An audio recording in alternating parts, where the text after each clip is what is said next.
오늘은 출애굽기 30장 말씀을 통해서 은혜를 받으시겠습니다. 1절에 보시면 너는 분향할 제단을 만들지니 곧 조각목으로 만들되 제단이 두 개가 있습니다.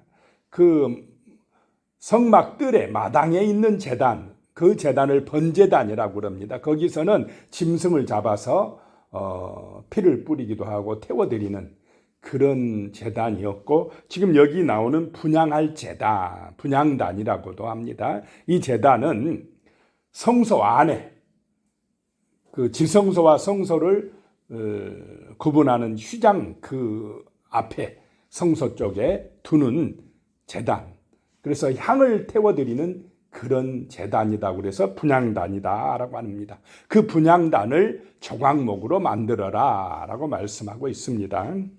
2절에요. 길이가 향 규빗, 너비가 향 규빗으로 한 규빗으로 네모 반듯하게 하고 높이는 2규빗으로 하며 그 뿔을 그것과 이어지게 하고 그랬습니다. 한 규빗이 약 45.6cm라고 그랬습니다. 길이는 한 규빗, 넓이도 한 규빗 똑같이 하고 높이는 2규빗, 그러니까 약 90cm 정도, 91.2cm 그 정도로 분향단을 만들어라, 조각목으로 만들어라 라고 하는 것입니다. 3절에 제단 상면과 전후 좌우면과 뿔을 순금으로 싸고 주위에 금태를 두를지며, 그 네 모퉁이에 뿔을 만들어서 그렇게 하고 전부 다 뭐로 싸라고요? 순금으로 싸라라고 하는 것입니다. 4절에 금태 아래 양쪽에 금고리 둘을 만들되 곧 그 양쪽에 만들지니 이는 제단을 매는 채를 꿰 곳이며 금고리 둘을 밑에 양쪽에 만들어라 하는 것입니다. 그래서 막대기, 긴 막대기 채를 꿰어서 들고 가야 된다 라고 하는 것입니다. 4절에요. 금태 아래 양쪽에 금고리 둘을 만들되 그 양쪽에 만들지니 이는 제단을 매는 채를 꿰 곳이며, 5절에 그 채를 조각목으로 만들고 금으로 싸고 그 채도 막대기도 금으로 싸고 6절에 그 제단을 증거계 위 속죄소 맞은편 곧 증거계 앞에 있는 휘장 밖에 두라. 그 속죄소는 내가 너와 만날 곳이며, 속죄소는 언약궤 뚜껑이라고 그랬습니다. 그래 하나님의 언약궤 법궤는 어디 안에 두라고 그랬습니까? 지성소 안에. 대제사장이 1년에 한 번만 들어가는 거룩한 장소, 지성소 안에. 그래서 이 하나님의 법궤, 십계명이 들어가 있는 하나님의 법궤가 있는 그 지성소 안에서 내가 너와 만날 곳이며 그랬습니다. 그런데 그 지성소와 성소 사이 그 휘장이 쳐진 바깥에 성소 쪽에 이 분향단을 두어서 이렇게 말씀합니다. 7절에 아론이 아침마다 그 위에 향기로운 향을 사르되 등불을 손질할 때 살을 찌며, 아침 저녁으로 등잔대의 등불을 제사장이 관리하라고 그랬습니다. 아침에는 끄고 저녁에는 켜고, 그 등불 관리할 때 뭐 하라 이 말입니까? 이 분향단에서 하나님 앞에 거룩한 향기를 올려드려라, 향을 피워라 라고 하는 것입니다. 8절에요. 또 저녁 때 등불을 켤 때에 살을 찌니 이 향은 너희가 대대로 여호와 앞에 끊지 못할지며, 이 향을 대대로 규칙적으로 관리하라, 향을 피우라 라고 하는 것입니다. 이 향은 성도들의 기도를 의미하는 줄로 믿으시기 바랍니다. 아침 저녁으로 늘 규칙적으로 기도의 향을 하나님 앞에 올려드리는 은혜가 임하시기를 축복합니다. 이 향을 올려드리라는 것입니다.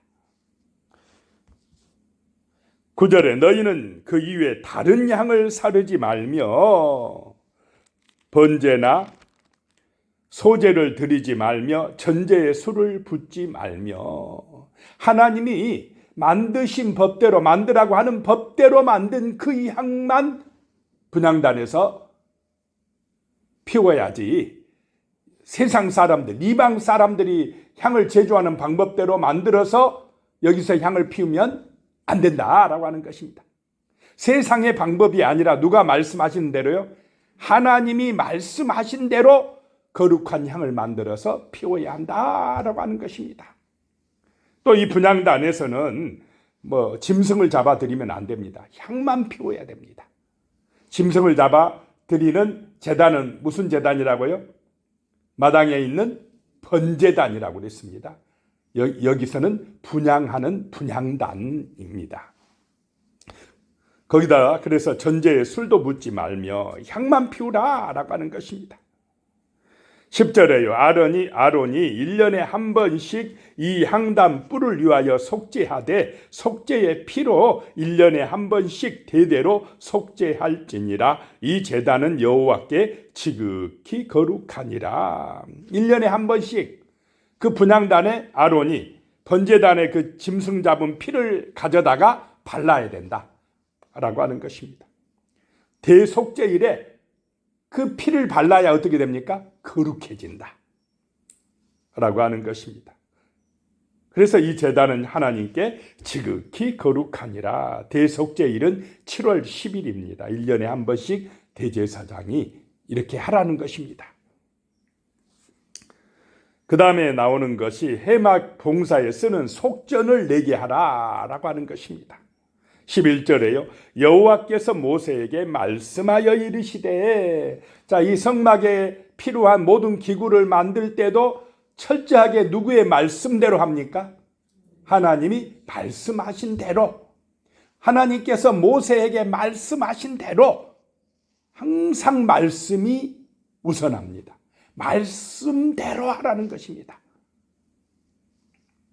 말씀하여 이르시되 그랬습니다. 12절에요.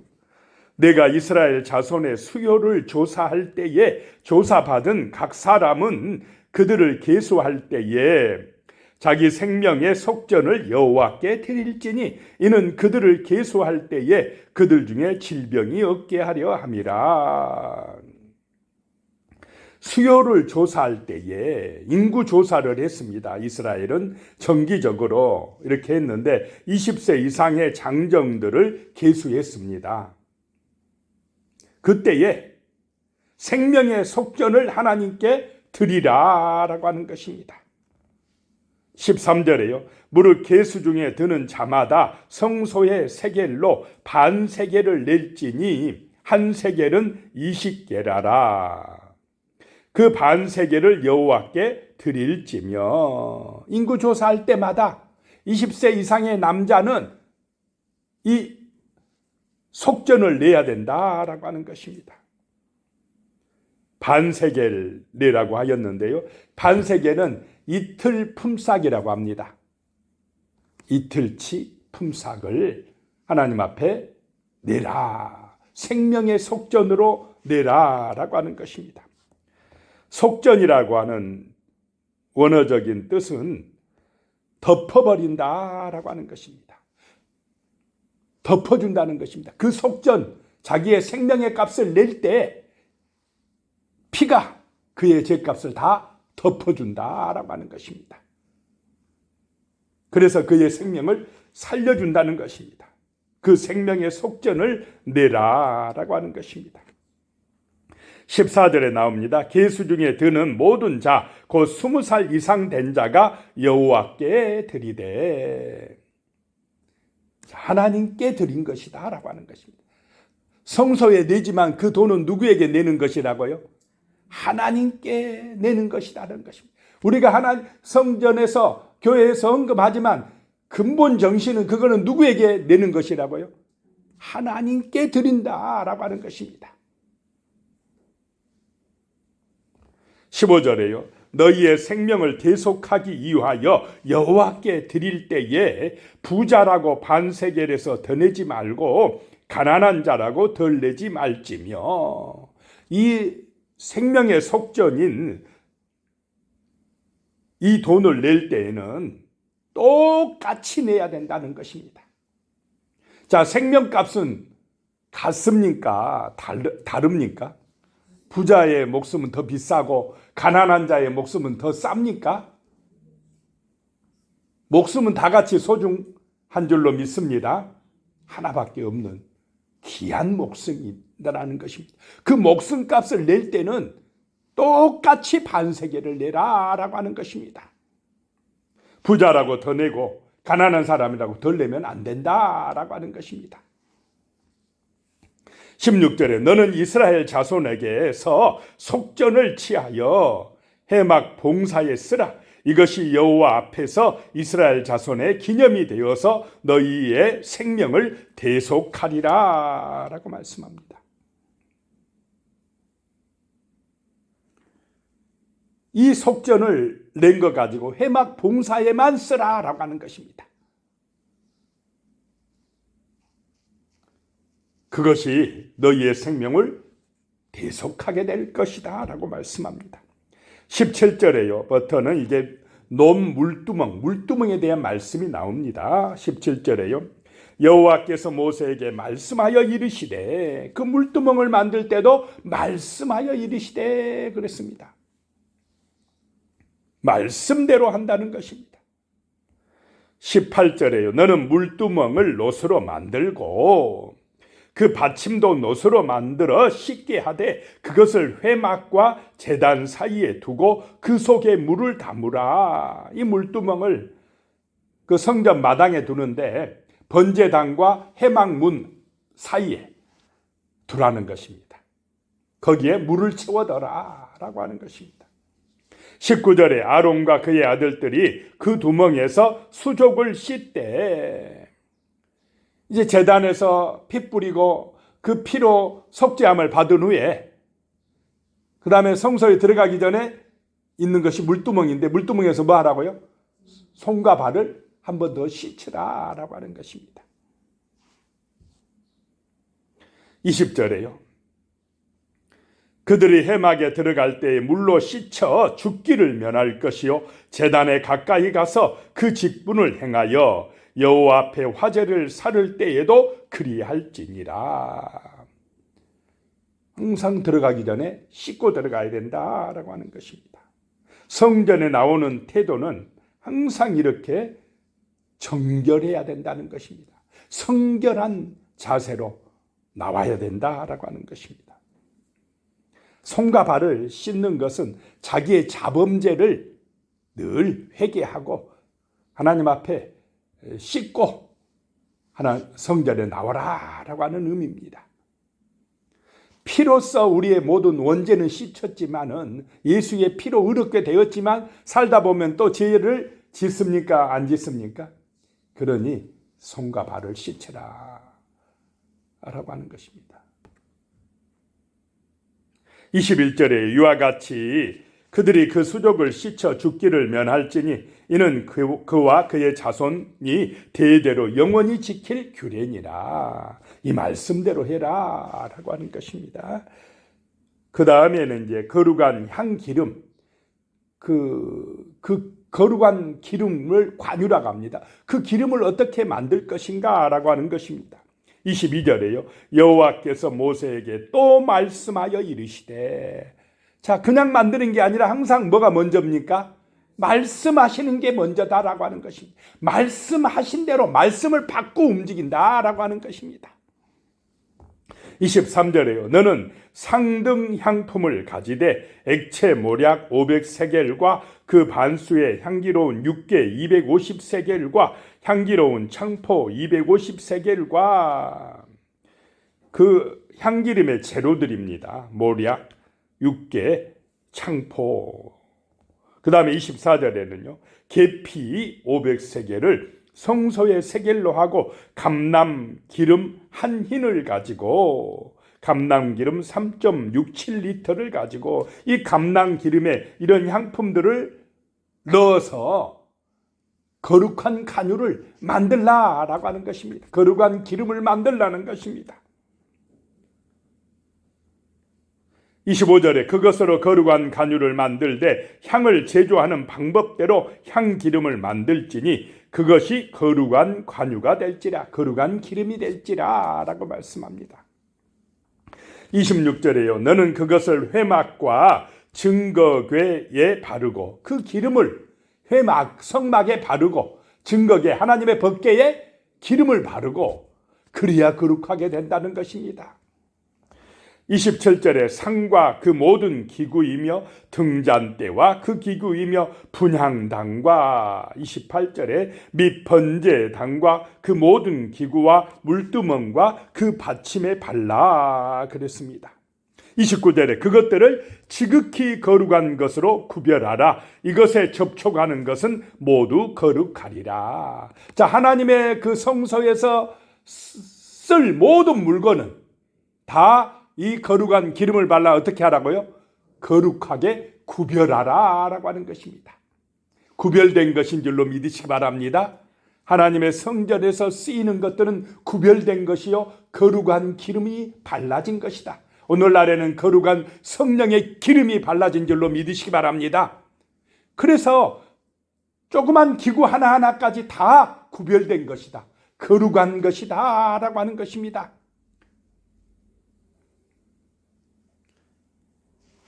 30절에요. 너는 아론과 그의 아들들에게 기름을 발라 그들을 거룩하게 하고 그들이 내게 제사장 직분을 행하게 하고 그랬습니다. 이제 아론과 그의 자녀들에게도 이 기름을 발라서 거룩하게 하라 이 말입니다. 하나님 앞에 제사를 집례하는 아론의 자손들도 거룩하게 돼버렸다라고 하는 것입니다.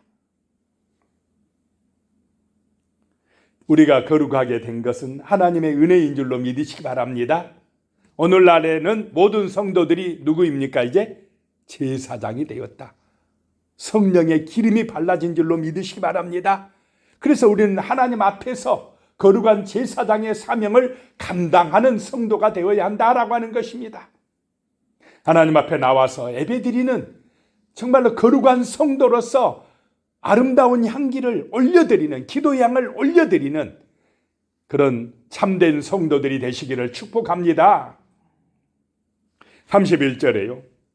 이스라엘 자손에게 말하여 이르기를 이것은 너희 대대로 내게 거룩한 관유니, 거룩한 기름이니. 32절에 사람의 몸에 붓지 말며 이 방법대로 유와 같은 것을 만들지 말라. 이는 거룩하니 너희는 거룩이 여기라.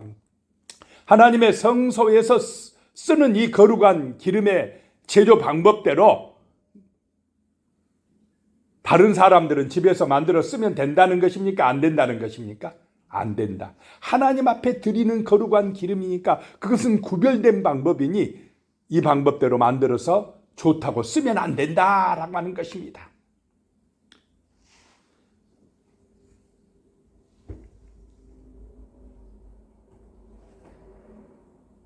사람의 몸에도 붓지 말고 거룩하게 여기라라고 하는 것입니다. 33절에 이와 같은 것을 만드는 모든 자와 이것을 타인에게 붓는 모든 자는 그 백성 중에서 끊어지리라 하라. 마음대로 만들어가지고 아이고 나도 한번 써봐야겠다 하면 죽는다는 것입니다. 구약 시대는 죽었습니다. 근데 오늘날에 우리는 성령의 은혜로 성령의 기름이 발라지는 거룩한 제사장이 되는 줄로 믿으시기 바랍니다. 누구의 피로 그렇게 가능했습니까? 예수의 피로, 예수의 능력으로 우리는 이제 하나님의 보좌 앞에 들어갈 수 있는 은혜를 받았다라고 하는 것입니다. 34절부터는 이제 마지막 절까지 거룩한 그 향수에 대한 이야기가 납니다. 거룩한 향품을 만들어라 하는 것입니다. 34절에 여호와께서는 모세에게 이르시되 또 말씀하십니다. 너는 소합향과 나감향과 풍자향의 향품을 가져다가 그 향품을 유향의 석대에 각기 같은 분량으로 하고 그 하나님 앞에 드릴 향을 만들라라고 하는 것입니다. 35절에 그것으로 향을 만들되 향 만드는 법대로 만들고 그것에 소금을 쳐서 성결하게 하고 하나님이 만들라는 말씀대로 법대로 만들고 그렇게 해야 될 줄로 믿으시기 바랍니다. 법대로 말씀대로 그 다음에 거기다 소금을 쳐서 어떻게 하게요? 성결하게 해야 된다. 성결하게. 하나님 앞에 드릴 것은 성결하게 해야 된다라고 하는 것입니다. 그 다음에 36절에 그 향을 얼마를 곱게 찌어 내가 너와 만날 해마간 증거계 앞에 두라. 이 향은 너희에게 지극히 거룩하니라. 그 향을 곱게 찌어야 돼. 곱게 갈아서 해마간 증거계 앞쪽에 두라라고 하는 것입니다. 37절에 내가 여호와를 위하여 만들 향은 거룩한 것이니 너희를 위하여는 그 방법대로 만들지 말라. 38절에 냄새를 맡으려고 이 같은 것을 만드는 모든 자는 그 백성 중에서 끊어지리라 라고 말씀합니다. 말씀대로 만들되 여호와를 위하여 만든 것을 가지고 자기 개인적으로 사용하면 끊어진다라고 하는 것입니다. 기도하겠습니다. 하나님 아버지 감사합니다. 모든 것이 주의 은혜입니다. 성막에 쓰는 작은 기구 하나하나까지 하나님께서 그 기름이나 향품까지도 말씀대로 하라고 합니다. 말씀하신 대로 만들어서 거룩히 구별해서 드리라고 말씀합니다. 이런 아름다운 마음, 정말로 하나님을 사랑하는 마음, 거룩한 성품을 가지고 태도를 가지고 하나님 앞에 예비할 수 있는 제사장의 사명을 감당케 하여 주시옵소서. 예수님의 이름으로 기도드리오며 이제는 우리 주 예수 그리스도의 은혜와 하나님 아버지의 무한하신 사랑과 성령의 교통하심이 영원히 함께 하시기를 축원하옵나이다. 아멘.